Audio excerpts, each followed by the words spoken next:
প্রিয় শিক্ষার্থী বন্ধুরা, সবাইকে আমার পক্ষ থেকে সালাম জানাই। আসসালামু আলাইকুম। আমি মোহাম্মদ আবরার সরকার। আমি তোমাদের দ্বাদশ শ্রেণীর যুক্তিবিদ্যার আজকে অধ্যায় নম্বর 6 প্রথম পত্রের 6 অধ্যায় পাঠ 3 থেকে 6 নিয়ে আলোচনা করব। সবাইকে বগুড়া ওয়াইএমসিএ পাবলিক স্কুল কলেজের পক্ষ থেকে অনলাইনে সবাইকে স্বাগত জানাচ্ছি। তোমরা যারা বাসায় বসে ক্লাস করতেছো সবাই ভালো থেকো, সুস্থ থেকো। এই শুভকামনায় আমরা শুরু করি নাকি? তা তোমরা সবাই ভালো আছো তো নাকি? আচ্ছা, দ্বাদশ শ্রেণীর যুক্তিবিদ্যা প্রথম পত্র অধ্যায় নম্বর 6 পাঠ হবে 3 থেকে 6। তোমাদের 3 আছে আমাদের আবর্তন। তোমাদের পরীক্ষায় কিন্তু এটা মোস্ট একটা ইম্পর্টেন্ট একটা বিষয়, আবর্তন সম্পর্কে। হ্যাঁ, এই অধ্যায় শেষে আমরা আবর্তন সম্পর্কে জানতে পারবো। ঠিক আছে, আবর্তন কি, আবর্তনের নিয়ম, আবর্তন কাকে বলে, আবর্তন কত প্রকার, হ্যাঁ আবর্তনে কি হয়, এটা সম্পূর্ণভাবে আমরা ডিটেইলস ইনশাআল্লাহ আলোচনা করব। ঠিক আছে? আচ্ছা, এখন আসো প্রথমেই বলি আবর্তন কি বা আবর্তন কাকে বলে। ঠিক আছে, আবর্তন হচ্ছে যে, ভালো করে শোনো, আবর্তন কি বা আবর্তন কাকে বলে? যে অমাধ্যম অবরোহ অনুমানে বিধিসঙ্গতভাবে কোন আশ্রয় বাক্যের উদ্দেশ্য স্থলে বিধিয়ে এবং বিধির স্থলে তার উদ্দেশ্যকে গ্রহণ করে সিদ্ধান্ত নিশ্চিত হয় তাকে আবর্তন বলে। এটা আমরা একটু সোজা করে নেই যে অমাধ্যম অবরোহ অনুমানে উদ্দেশ্য স্থলে বিধে এবং বিধির স্থলে উদ্দেশ্যকে পরিবর্তন করে যে সিদ্ধান্ত করা হয় তাকে আবর্তন বলে। ভালো করে বোঝো, যে অমাধ্যম অবরোহ অনুমানে উদ্দেশ্য স্থলে বিধে, বিধের স্থলে উদ্দেশ্যকে বিধিসঙ্গতভাবে টেনে সিদ্ধান্ত নিশ্চিত হয় তাকে বলা হচ্ছে আবর্তন। তোমরা কি বুঝতে পারছো? তোমাদেরকে বলি, যেমন ধরো এটা একটা বাক্য, আমরা জানি যে অমাধ্যম অনুমানে শুধুমাত্র একটি আশ্রয় বাক্য থেকে সিদ্ধান্ত টানা হয়। ভালো করে বোঝো, অমাধ্যম অনুমানে শুধুমাত্র একটি আশ্রয় বাক্য থেকে সিদ্ধান্ত টানা হয়। এখানে কিন্তু দুটি আশ্রয় বাক্য থাকে না, এটা তোমাদের মাথায় রাখতে হবে। আমরা কিন্তু এটা অমাধ্যম অনুমান করতেছি, তাই না?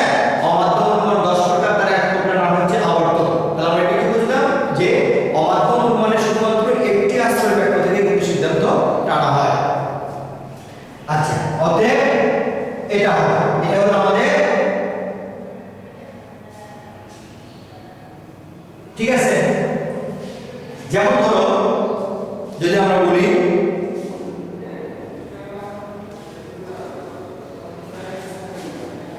ভালো করে দিকটা দাও, আমি কিন্তু আবারও বলতেছি এটা কিন্তু অমাধ্যম অনুমানের ক্লাসিফিকেশন। অমাধ্যম অনুমানের একটি ক্লাস হচ্ছে আবর্তন। আমরা জানি যে একটি মাত্র আশ্রয় বাক্য থেকে সিদ্ধান্ত নেওয়া হয়। সকল মানুষ হয় মরণশীল।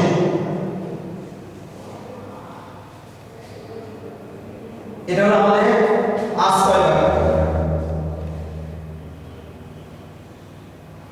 হ্যাঁ, এটা আমাদের আশ্রয় বাক্য। সকল মানুষ হয় মরণশীল, তাই না? আচ্ছা, এটা যদি আমরা আবর্তন করি তাহলে কি হবে? কিছু মরণশীল প্রাণী হয় মানুষ,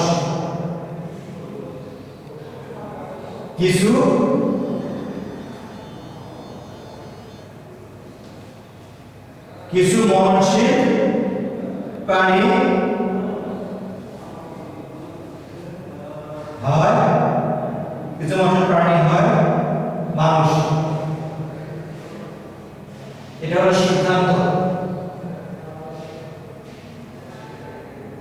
এটা আমাদের সিদ্ধান্ত। আমি তোমাদেরকে বললাম কি একটি মাত্র আশ্রয় বাক্য থেকে অমাধ্যম সিদ্ধান্ত করা হয়। সকল মানুষ হয় মরণশীল। হ্যাঁ, আমি তোমাদের কি বলেছিলাম যে অমাধ্যম অবরোহ অনুমানে উদ্দেশ্য স্থলে বিধেয় এবং বিধেয় স্থলে উদ্দেশ্যের স্থান পরিবর্তিত করে বিধিসঙ্গতভাবে সিদ্ধান্ত টানা হয়, তখন তাকে বলা হচ্ছে আবর্তন। এখানে আমরা কি বললাম? এটা হলো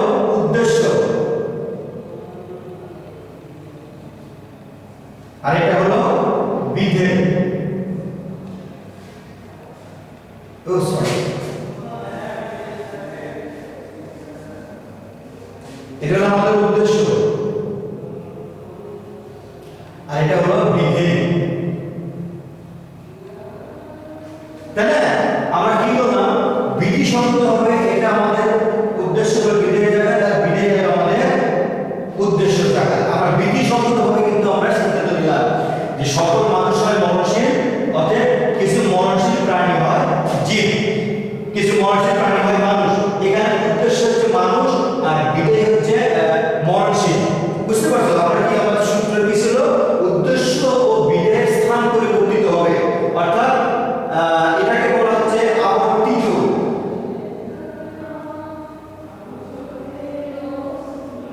এটাকে বলা হচ্ছে আবর্তিত, আর এটাকে বলা হচ্ছে আবর্তনীয়।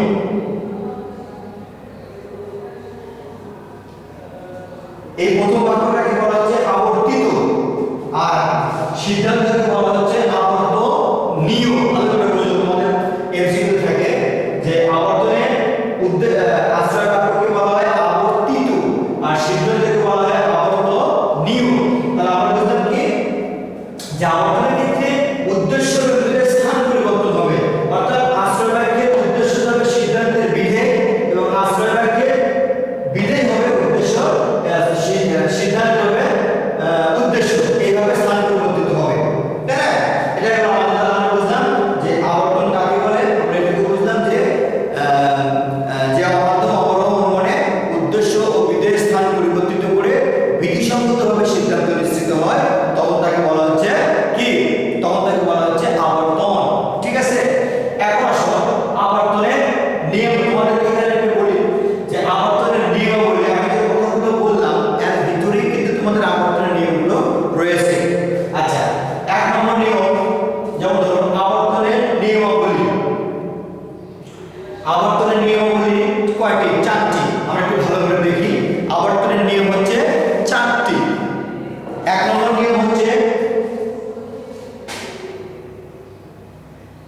দেখো তোমরা এই ছকের দিকে তাকাও, আশ্রয় বাক্যের উদ্দেশ্য সিদ্ধান্তের বিধেয় হবে। এক নম্বর নিয়ম, আশ্রয় বাক্যের যে উদ্দেশ্য থাকবে সেটা সিদ্ধান্তের বিধেয় হবে, এটা হলো প্রথম নিয়ম। 2 নম্বর নিয়ম হচ্ছে আশ্রয় বাক্যের বিধেয় হবে সিদ্ধান্তের উদ্দেশ্য। বুঝতে পারছো? আমাদের দুইটা নিয়ম হলো, একটা হলো আশ্রয় বাক্যের উদ্দেশ্য সিদ্ধান্তের বিধেয় হবে। ঠিক আছে? 2 নম্বর আশ্রয় বাক্যের বিধেয় সিদ্ধান্তের হবে হলো উদ্দেশ্য। এটা হলো আমাদের দ্বিতীয় নিয়ম। 3 নম্বর নিয়ম দেখো, 3 নম্বর নিয়ম দেখো,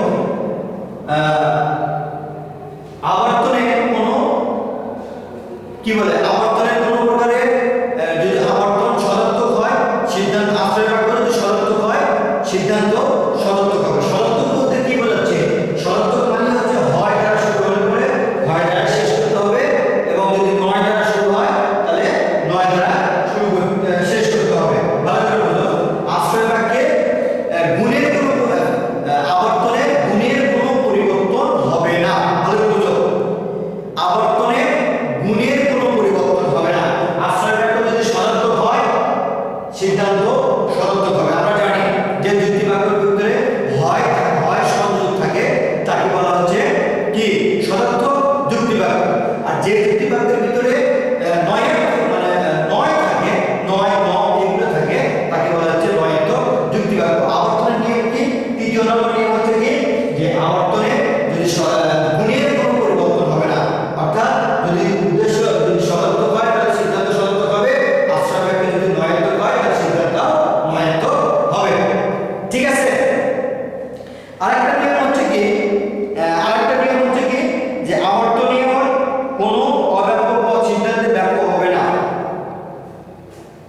আবর্তনীয় কোনো সিদ্ধান্তে কোনো পদ ব্যাপ্য হবে না। যেমন ধরো এটা আমাদের হলো বিধেয়, তাই না? এই বিধেয় পদ যদি এই আশ্রয় বাক্যে যদি আমাদের ব্যাপ্য থাকে, অব্যাপ্য থাকে, এই পদটা কখনো সেখানে আমাদের ব্যাপ্য। তোমরা কি জানো ব্যাপ্যতা নিয়মটা কি? ব্যাপ্য হলো বড় উপসর্গ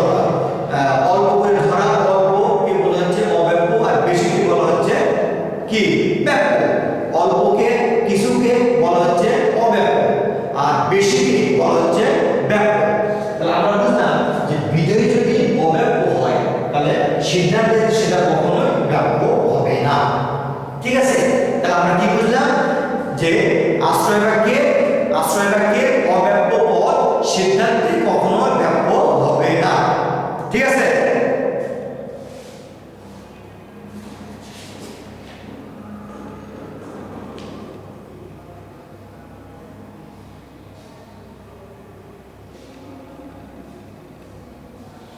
এই তোমাদের একটু হচ্ছে এটা হবে আবর্তনীয়।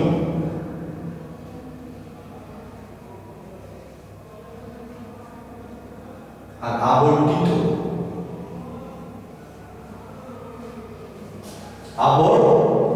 আবর্তনীয় আর আবর্তিত। ঠিক আছে, আচ্ছা তাহলে আমরা কি বুঝলাম যে আবর্তনের নিয়ম কি? আবর্তনের নিয়ম হচ্ছে চারটি। প্রথম হচ্ছে কি আশ্রয় বাক্যের উদ্দেশ্য সিদ্ধান্তে বিধেয় হবে, এটা হলো 1 নম্বর নিয়ম। নিয়মগুলো তোমাদের কিন্তু পরীক্ষাতে থাকে। 2 নম্বর নিয়ম হচ্ছে কি যে আশ্রয় বাক্যের বিধেয় সিদ্ধান্তে উদ্দেশ্য হবে। 3 নম্বর নিয়ম হচ্ছে কি গুণের কোনো পরিবর্তন হবে না। আশ্রয় বাক্য ও সিদ্ধান্তের মধ্যে গুণের কোনো পরিবর্তন হবে না, অর্থাৎ আশ্রয় বাক্য যদি সদর্থক হয় তাহলে সিদ্ধান্ত সদর্থক হবে, এবং আশ্রয় বাক্য যদি নয়ার্থক হয় তাহলে সিদ্ধান্তটাও নয়ার্থক হবে। 3 নম্বর হচ্ছে কি আশ্রয় বাক্যের বিধেয় যদি অব্যাপ্য হয়, আশ্রয় বাক্যের অব্যাপ্য পদ সিদ্ধান্তে কখনো ব্যাপ্য হবে না। এটা হলো আমাদের 4টা নিয়ম। ঠিক আছে, এখন আসো আবর্তনের নিয়মাবলী আমরা বুঝলাম। এবার আবর্তনের ছক, আমরা একটু ছকটাকে দেখো। আমরা আবর্তনের ছকটাকে দেখো। এ বাক্যকে আবর্তন করলে আই বাক্য পাওয়া যায়, ই বাক্যকে আবর্তন করলে ই বাক্য পাওয়া যায়, আই বাক্যকে আবর্তন করলে আই বাক্য পাওয়া যায়, ও বাক্যকে আবর্তন করলে কোনো কিছু পাওয়া যায় না। এটা আমরা পরে আসছি, তাহলে ও বাক্যের আবর্তন সম্ভব নয়। ভালো করে দেখো, এ বাক্যকে আবর্তন যদি আমরা করি তাহলে হবে আমাদের আই বাক্য, ই বাক্যকে যদি আমরা আবর্তন করি তাহলে হবে ই বাক্য, আই বাক্যকে যদি আবর্তন করি তাহলে আই বাক্য, ও বাক্যকে আবর্তন করা সম্ভব নয়। এখন তোমাদের মনে করে যে তোমাদের আমার যুক্তিবিদ্যায় কিন্তু 4টি বাক্য হয়, এ বাক্য, ই বাক্য, আই বাক্য, ও বাক্য, অর্থাৎ সার্বিক সদর্থক এ, সার্বিক নয়ার্থক ই, বিশেষ সদর্থক আই, বিশেষ নয়ার্থক ও। এই 4টি বাক্য কিন্তু হয়ে থাকে যুক্তিবিদ্যায়। আচ্ছা, তাহলে আমরা বুঝলাম আবর্তনের ছকটাকে কি। এ বাক্যকে আবর্তন করলে কি বাক্য পাওয়া যায়, এ বাক্যকে আবর্তন করলে আই বাক্য পাওয়া যায়, ই বাক্যকে যদি আমরা আবর্তন করি তাহলে ই বাক্য পাবো, আই বাক্যকে যদি আমরা আবর্তন করি তাহলে আই বাক্য পাবো। আর ও বাক্যের আবর্তন কখনোই সম্ভব নয়। বুঝতে পারছো? এখন আসো আবর্তনের প্রকারভেদ। এই আবর্তনকে আমরা 2 ভাগে ভাগ করেছি। একটা হলো অসরল আবর্তন, একটা হচ্ছে অসরল আবর্তন। একটা হচ্ছে অসরল আবর্তন, আর একটা হচ্ছে সরল আবর্তন। ভালো করে বুঝো, একটা হচ্ছে অসরল আবর্তন। অসরল আর অসরল মানে কি? সরল মানে সোজাসুজি, পুরো হাঁকা বাঁকা নেই, আর অসরল মানে এঁকে বেঁকে যাওয়া। তাই না? আমরা জানি যে আবর্তন 2 প্রকার, একটা হচ্ছে অসরল আবর্তন, আর একটা হচ্ছে সরল আবর্তন। অসরল আবর্তন কাকে বলে? এখানে দেখো এটা এই বাক্যটা হচ্ছে অসরল, আর এটা হচ্ছে আমাদের সরল। ভালো করে বুঝো, কারণ এই বাক্য থেকে যদি আমরা এই বাক্য পেতাম তাহলে আমাদের এটা সরল হইতো, কিন্তু এই বাক্যকে আবর্তন করলে কখনোই এই বাক্য পাওয়া যায় না, আই বাক্য পাওয়া যায়। এই কারণে এটাকে বলা হচ্ছে অসরল আবর্তন। ঠিক আছে, আর ই বাক্য এবং আই বাক্য এই দুটি বাক্যকে আবর্তন করলে যা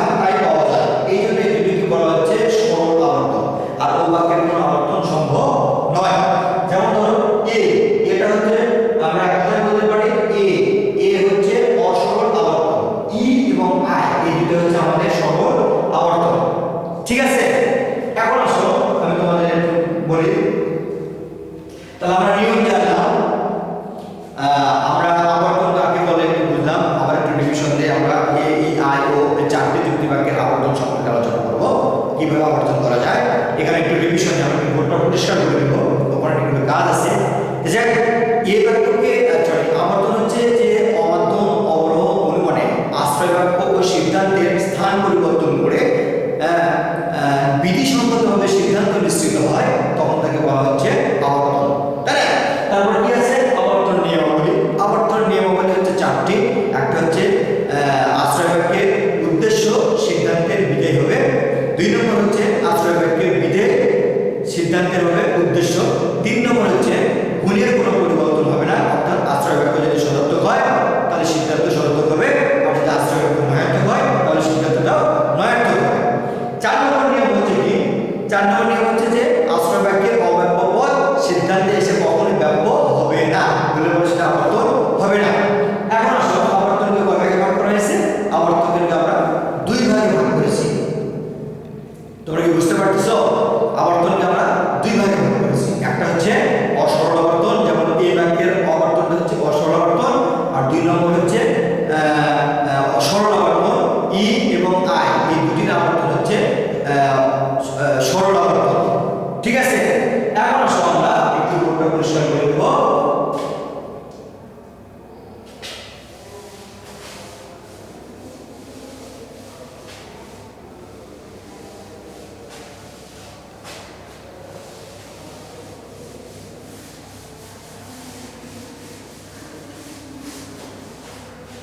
এ ই আই ও এই চারটি বাক্যের আবর্তন আমরা একটু নিয়ে আলোচনা করব।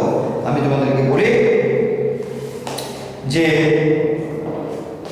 আবর্তনে ভালো করে বুঝো,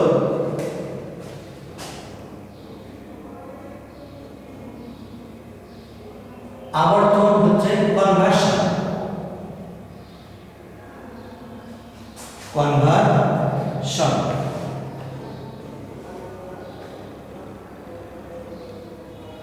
আবর্তন হচ্ছে কি? কনভার্সন। আমরা জানি ইংরেজিতে কনভার্সন শব্দ হচ্ছে এক ভাষা থেকে আরেক ভাষায় রূপান্তর করা, তাই না?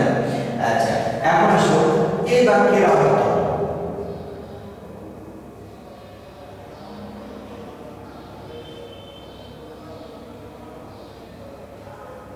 এই বাক্যের আবর্তন, আচ্ছা এই বাক্যের আমরা জানি এই বাক্যের আবর্তন, প্রথমে বলি এই বাক্যের আবর্তনটা হচ্ছে অসরল আবর্তন, অর্থাৎ এই বাক্যের যেমন সকল মানুষ হয় মরণশীল,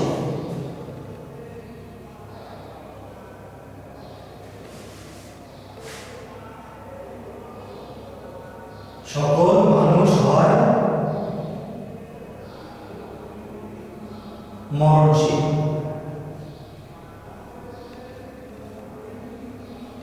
এটাকে বলা হচ্ছে, এই আশ্রয় বাক্যকে বলা হচ্ছে আবর্তনীয়।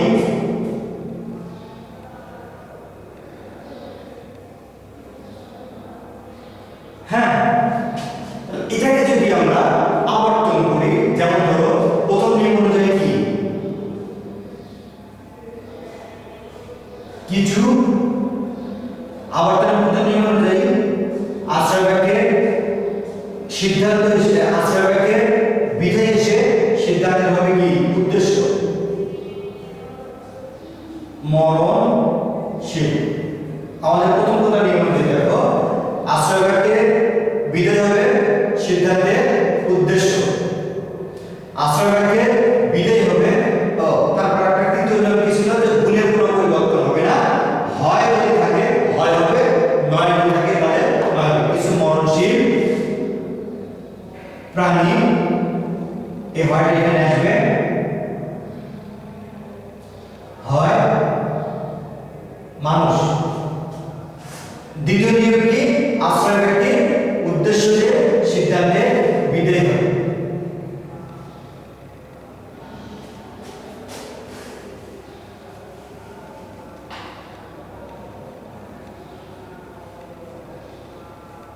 এটাকে বলা হচ্ছে আবর্তিত।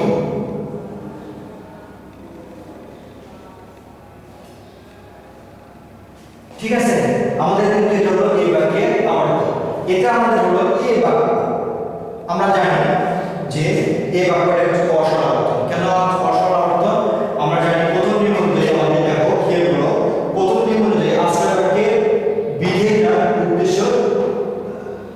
মানে সিদ্ধান্তের হবে হলো উদ্দেশ্য। দ্বিতীয় নিয়ম হচ্ছে আশ্রয় বাক্যের উদ্দেশ্যটা হবে সিদ্ধান্তের বিধেয়।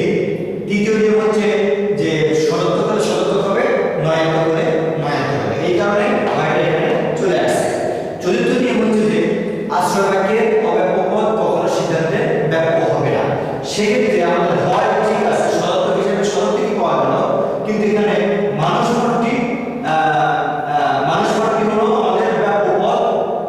এই ব্যাপ্য পদটা কি হলো আমাদের এখানে এসে এখান থেকে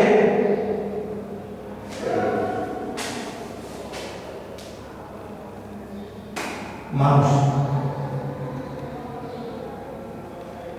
আমাদের দেখো ব্যাপকতার দিক থেকে মানে বড় দিক থেকে বলতে সকল মানুষ থেকে পৃথিবীর সকল মানুষকে বোঝানো হয়েছে।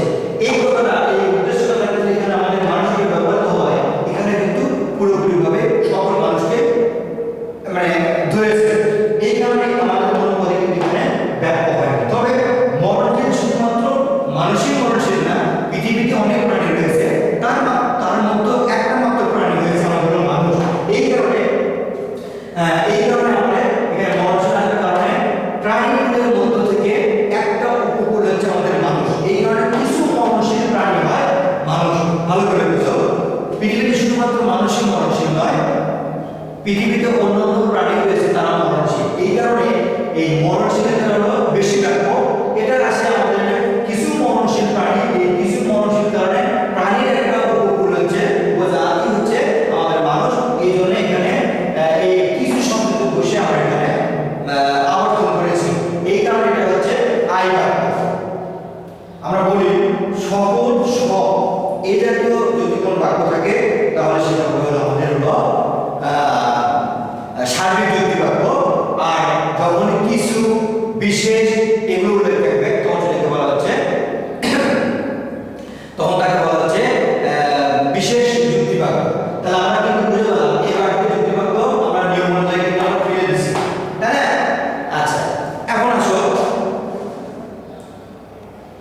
এই বাক্যকে আয় বাক্যে পরিবর্তন করে। অর্থাৎ আমরা বলতে পারি এই বাক্যকে আয় বাক্যে পরিবর্তন করা।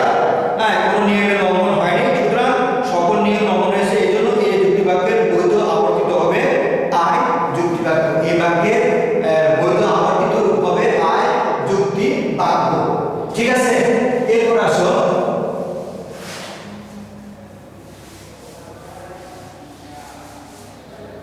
এই যুক্তি বাক্য। এই বাক্য আবর্তন। ঠিক আছে, আচ্ছা আমরা জানি ই যুক্তি বাক্য হচ্ছে একটি সরল আবর্তন। অর্থাৎ এই বাক্যকে আবর্তন করলে আমরা এই বাক্যই পাবো। যেমন ধরো কোনো মানুষ নয় পশু,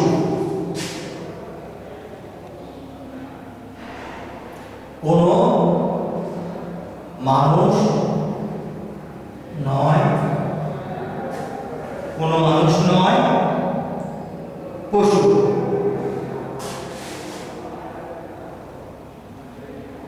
এটা হচ্ছে আমাদের কি আবর্তনীয়।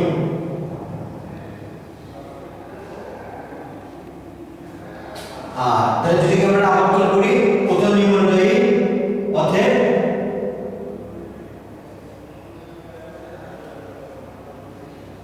আমরা জানি এই বাক্য একটা হচ্ছে কি, এই বাক্য হচ্ছে বিশেষ নয়ার্থক যুক্তি বাক্য। গুণের কোনো পরিবর্তন করা যাবে না। কোনো মানুষ, কোনো পশু নয় যেখানে আছে তাই এখানে অমানি হবে। এখান থেকে এসে এখানে যাবে, আর এখান থেকে এসে এখানে যাবে। কোনো পশু নয় মানুষ। এটা হচ্ছে আবর্তিত। বুঝতে পারছো? দেখো তোমাদেরকে কি বললাম যে উদ্দেশ্য বিধেয় হবে, বিধেয় উদ্দেশ্য হবে, সদর্থক হলে সদর্থক হবে, নয়ার্থক হলে নয়ার্থক হবে, এবং ব্যাপ্যতার দিক থেকে অব্যাপ্য কখনোই ব্যাপ্য হবে না। তোমরা খেয়াল করে দেখো যে এই বাক্যকে আবর্তন করলে সাধারণত আমরা ই বাক্য পাই। ই বাক্য একটি নয়ার্থক যুক্তি বাক্য, তাই এর সিদ্ধান্তটা হবে নয়ার্থক। ভালো করে দেখো, এই যুক্তি বাক্য একটি বিশেষ নয়ার্থক যুক্তি বাক্য। কাজে এর থেকে যে সিদ্ধান্ত পাওয়া যাবে সেটা হবে নয়ার্থক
সদর্থক যুক্তি বাক্য।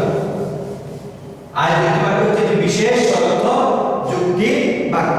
আমরা জানি আয় যুক্তি বাক্যকে যদি আমরা আবর্তন করি তাহলে আমরা কি পাবো?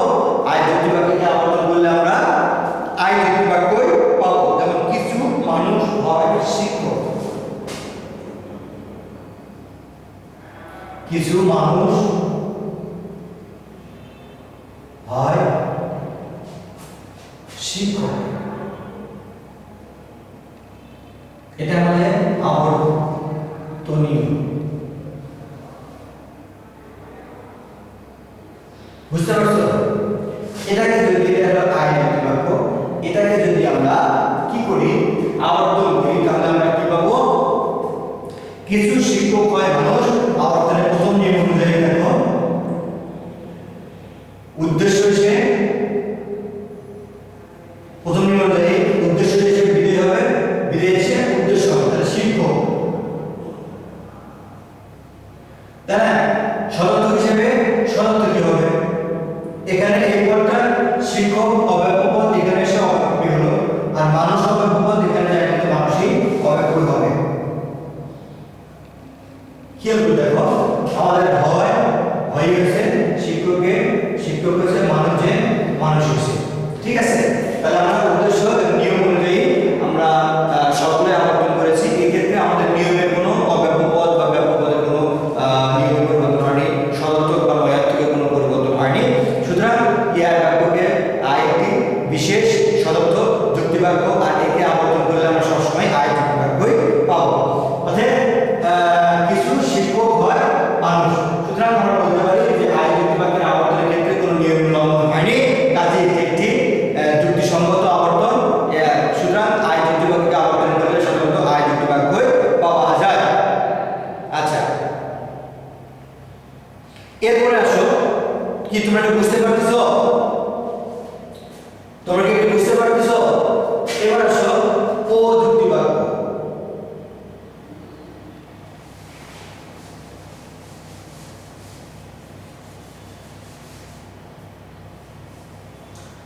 আমরা জানি ও বাক্যের আবর্তন সম্ভব নয়।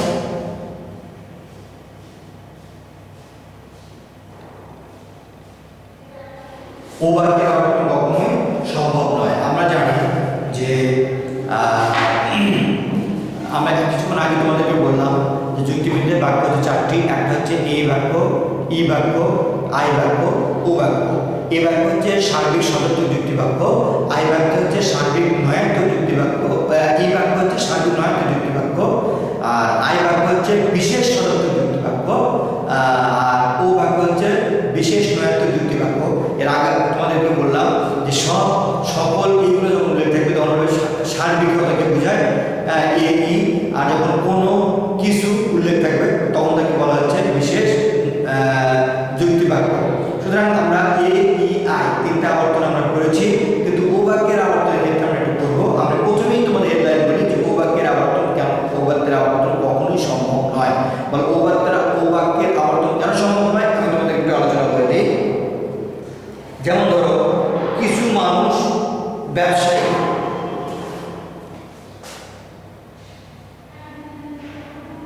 কিছু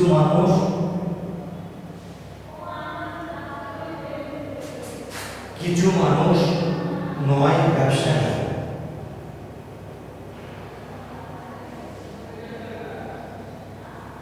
ভালো করে দেখো, কিছু মানুষ, এটা আমাদের ও বাক্য, কিছু মানুষ নয় ব্যবসায়ী।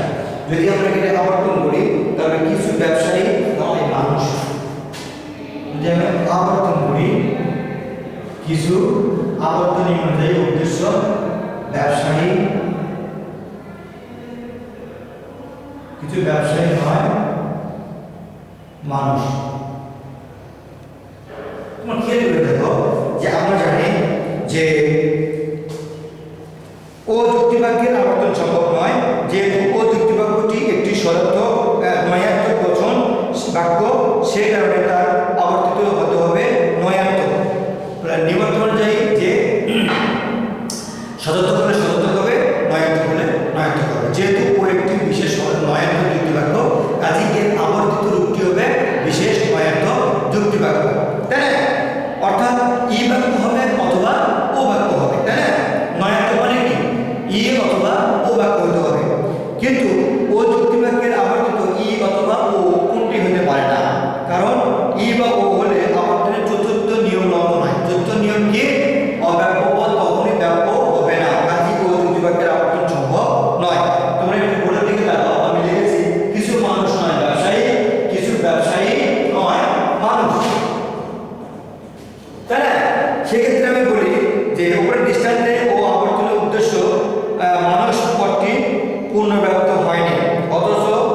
সিদ্ধান্তে বিশেষ নয়াত্মক বাক্যের বিধেয় হিসেবে পুনর্ব্যক্ত হয়ে গেছে। আমি তোমাদেরকে বলি উদ্দেশ্য, এই পদটা কিন্তু এখানে উদ্দেশ্য যে পদটা কিন্তু অব্যাপক।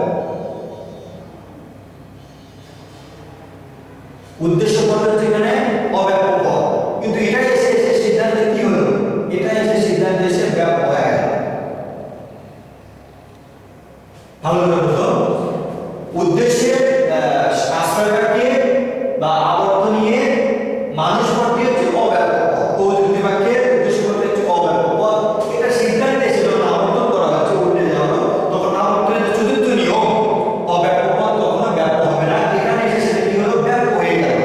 ভালো বুঝলে না? তাহলে কি আমাদের আবর্তনের চতুর্থ নিয়ম লঙ্ঘন হলো না? এই লঙ্ঘন হওয়ার কারণে কিন্তু আমাদের ও বাক্যের আবর্তন কখনোই সম্ভব নয়। ঠিক আছে, ও বাক্যের আবর্তন করার ক্ষেত্রে আবর্তন চতুর্থ নিয়ম লঙ্ঘন হয়, এজন্য ও বাক্যের আবর্তন সম্ভব নয়। ঠিক আছে, এই হলো আমাদের আবর্তনের কারণ। তাহলে আমরা বুঝলাম কি, ও বাক্যকে কখনোই আবর্তন করা সম্ভব নয়, ও বাক্যকে কখনোই আবর্তন করা যায় না। তাহলে আমরা বুঝলাম এটাতে আমরা কখনো আবর্তন করা যাবে না। ঠিক আছে, ও বাক্যকে কখনোই আবর্তন করা সম্ভব নয়। আচ্ছা, তাহলে আমরা বুঝলাম যে আবর্তনের নিয়ম হলো 4টি। আচ্ছা, আবর্তনের ছকটা কি? এই বাক্যকে আবর্তন করলে ই বাক্য পাওয়া যায়, এটা একটা অসরল আবর্তন। ই বাক্যকে আবর্তন করলে ই বাক্য পাওয়া যায়, আই বাক্যকে আবর্তন করলে আই বাক্যই পাওয়া যায়। আর ও বাক্যে কখনোই আবর্তন করা সম্ভব নয়। আমাদের যে 4টি নিয়ম রয়েছে, এই 4টি নিয়মের যদি কোনো ব্যতিক্রম ঘটে, কোনো উল্টাপাল্টা কিছু হয়, তখন সেটা আবর্তনের নিয়মের মধ্যেও পড়বে না। কাজেই সেই সূত্র ধরে তোমাদের এখানে কিন্তু প্রশ্ন, একটা কথা বলে রাখি, তোমাদের কিন্তু প্রশ্ন এখানে থাকে যে ও বাক্যের আবর্তন সম্ভব নয় কেন, দেখাও। তখন কিন্তু তোমাদের কিন্তু এইভাবে কিন্তু উল্লেখ করতে হবে। তাহলে আমাদের আজকে হেডলাইন ছিল, শিরোনাম পড়া ছিল যে আবর্তন সম্পর্কে আমরা জানতে পারবো। আমরা বলেছি যে আবর্তন কি, আবর্তন কাকে বলে, আবর্তন কত প্রকার, কি কি। এই বাক্যের আবর্তন দেখাও, আই বাক্যেরটা এই বাক্যের দেখানো হয়েছে, আই বাক্য ই বাক্যের দেখানো হয়েছে, আই বাক্যের দেখানো হয়েছে, আর ও বাক্যটা আলোচনা করতেছি। যে তোমাদেরকে কোনো বোঝার কোনো সমস্যা আছে, যদি সমস্যা থাকে তোমরা আমার সাথে যোগাযোগ করতে পারো। ঠিক আছে, যে আমরা কিন্তু আজকের লেকচারের শেষের দিকে তোমাদেরকে যদি কারো কোনো প্রশ্ন থাকে বাবা, তোমরা আমাকে প্রশ্ন করতে পারো। তোমাদের কাছে আমার মোবাইল নাম্বার দেওয়া আছে। হ্যাঁ, এই বলে আমি আমার বক্তব্য শেষে লিখে টানছি। আগামী দিন তোমাদের যে ক্লাস হবে প্রতিবর্তন। আর তোমাদেরকে এখানে একটা কথা বলি যে বাড়ির কিছু কাজ দেখো, যে আবর্তনের নিয়মাবলী লিখো, বাড়ির কাজ।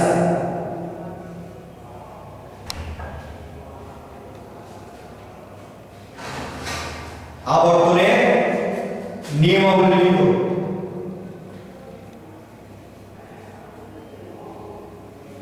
নিয়মাবলী লিখো। আরেকটা দিচ্ছি হলো 1 নম্বর, আরেকটা দিচ্ছি হলো এ ই আই ও বাক্যের আবর্তন দেখাও। আবর্তন দেখাও। ও বাক্যের আবর্তন সম্ভব নয় কেন, ও বাক্যের আবর্তন সম্ভব নয় কেন। ঠিক আছে, তাহলে আমরা মোটামুটি শেষের দিকে। তাহলে প্রথম একটা কাজ হলো আবর্তনের নিয়মাবলী লিখো। 2 নম্বর ছিল এ ই আই ও বাক্যের আবর্তন দেখাও, ও বাক্যের আবর্তন সম্ভব নয় কেন। প্রিয় শিক্ষার্থী বন্ধুরা, আগামী দিন তোমাদের ইনশাআল্লাহ প্রতিবর্তন নিয়ে আলোচনা হবে। হ্যাঁ, তোমরা প্রতিবর্তন নিয়ে আলোচনা করা হবে। তোমরা প্রতিবর্তন বইটাকে একটু দেখে, হ্যাঁ, প্রতিবর্তন কি কি আছে, আবর্তন কি কি আছে একটু দেখে আমাকে আগামী দিনে তোমরা একটু ইনফর্ম করবা। ঠিক আছে, তো এই মুহূর্তে আমি তোমাদেরকে সবাই আবারও শুভেচ্ছা জানিয়ে শেষ করছি। সবাই ভালো থেকো, সুস্থ থেকো। ওকে, আল্লাহ হাফেজ, আসসালাম।